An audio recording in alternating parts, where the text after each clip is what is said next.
When you're feeling intense emotions, have you ever been told to just calm down or that you're being too sensitive or you need to figure out how to control your anger? If you're a woman with ADHD, you know that advice doesn't work at all. Because here's the truth: anger isn't the problem. In fact, your rage, your anger is valid, necessary, and is an essential tool for change. Today, I'm about to share why traditional anger management often falls short and how to help you challenge your anger into action that actually works. My name is Jen Barnes. I hold a master's degree in social work, and I've been in the field of mental health for 25 years. Now I'm an ADHD success coach, and I help ADHD women overcome the inner and outer obstacles of ADHD so they can live full, meaningful lives and have prosperous, meaningful businesses they love.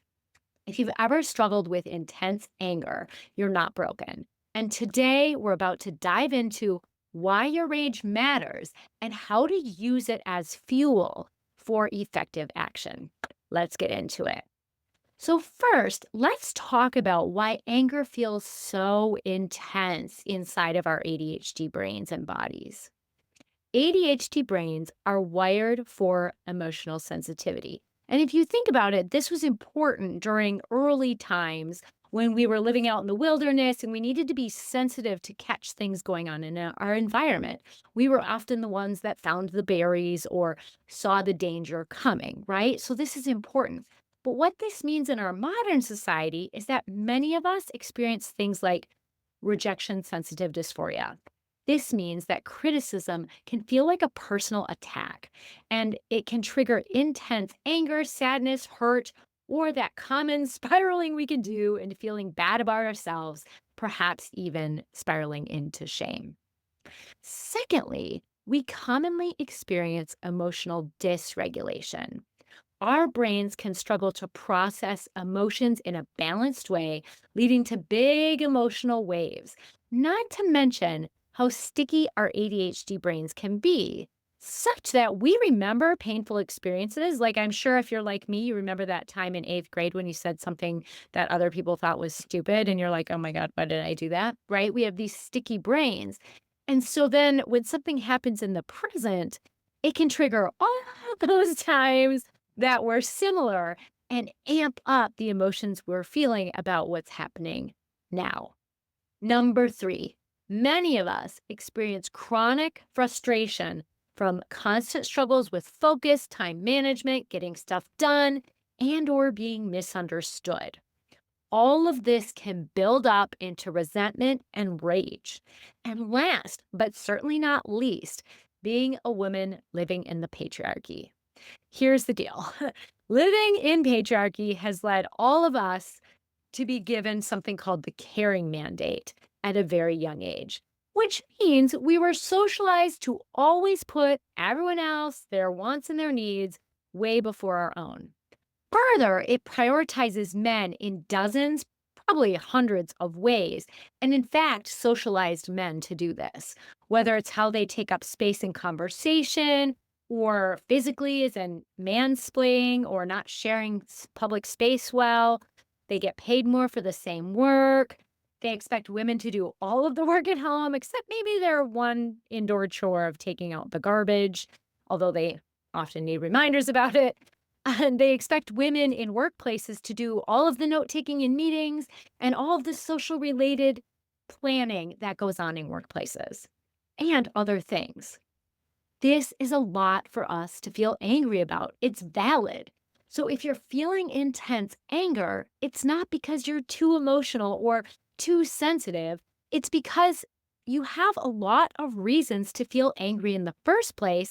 And on top of that, your ADHD brain processes emotions differently. And that's valid too. So traditional anger management says things like take a breath, count to 10, calm down. It also implies that anger needs to be controlled or managed. But here's the problem: when you're in an ADHD rage, your nervous system is in your fight or flight response. Logic and counting don't land when your brain feels under threat.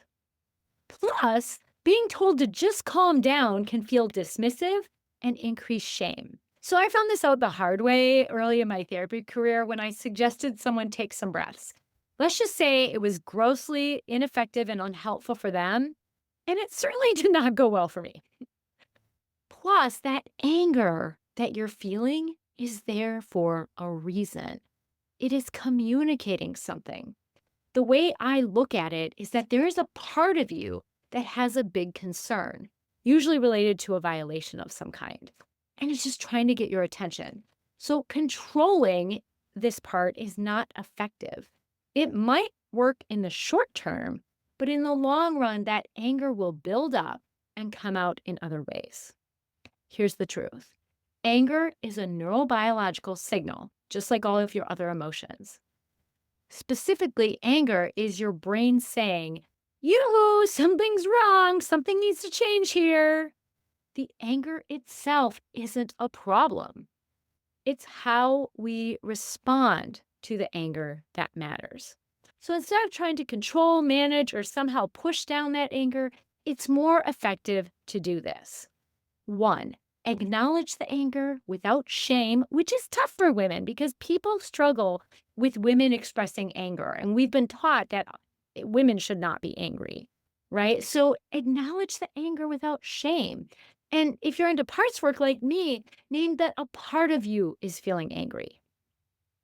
Feel the anger safely. Let it move through you in ways that don't harm you or others.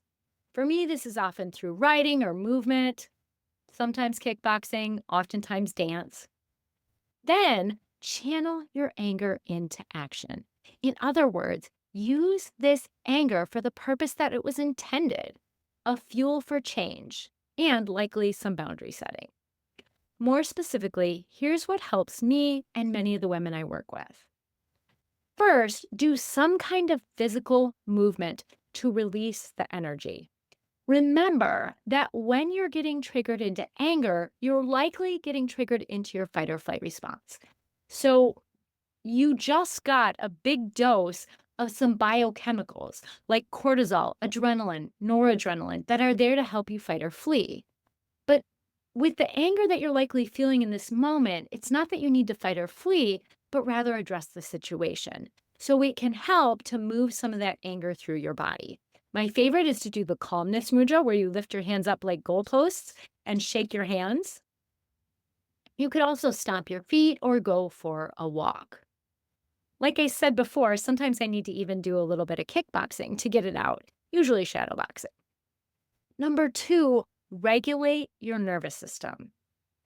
Certainly, the physical movement can help you do this. But like I said before, if you're in your fight or flight response, you will also need fluid movement with breath. This could be a yoga sun salutation where you either do that seated or maybe do a traditional full yoga sun salutation, or something like volcano breathing, something we've talked a lot about on this channel, where you bring your hands together in front of your heart. Inhale as you breathe up, exhale, come down and round and back to center. Next, validate the part of you feeling this way. Say to yourself, it makes sense that a part of me feels angry. Remember, your feelings are trying to protect you, not harm you. So lean in with curiosity to identify the trigger and understand what that protection is about. You might ask, what feels unjust or threatening right now? And just see what comes up for you. Maybe even pause for a moment and notice what messages you get from the inside. You might notice your body sensation shift. And once you know that, then ask, what is the concern if that happened? See what the part is concerned would happen if the threatening thing happened.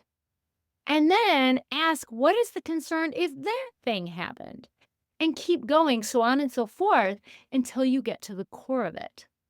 I particularly find journaling helpful to really get to the bottom of what is contributing to this angry response. This is essential because recognizing the root helps shift from reactive to reflective. It allows you to do the next step of taking empowered action. That might be like, is there a boundary you need to set? Do you need to advocate for yourself or make a change in your routine? Do you need to write your Congress people?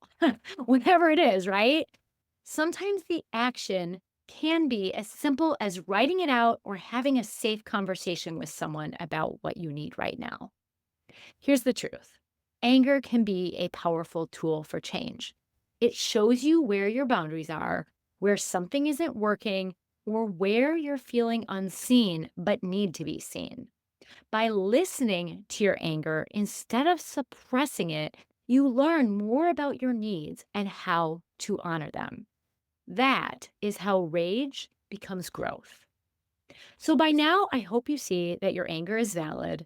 It's not something to manage, suppress, or control, but something to understand and channel using the strategies we just explored together. If you found this video resonated or helped you in some way, give it a like, comment, and subscribe for more strategies that work with your ADHD brain. And let me know in the comments, how do you process intense anger in a way that feels in alignment? Also, check out my 28-day nervous system regulation challenge, building which is perfect for building skills to move through these emotional storms and nervous system dysregulation with more ease. The link is in the description. I'll see you next time. Take care.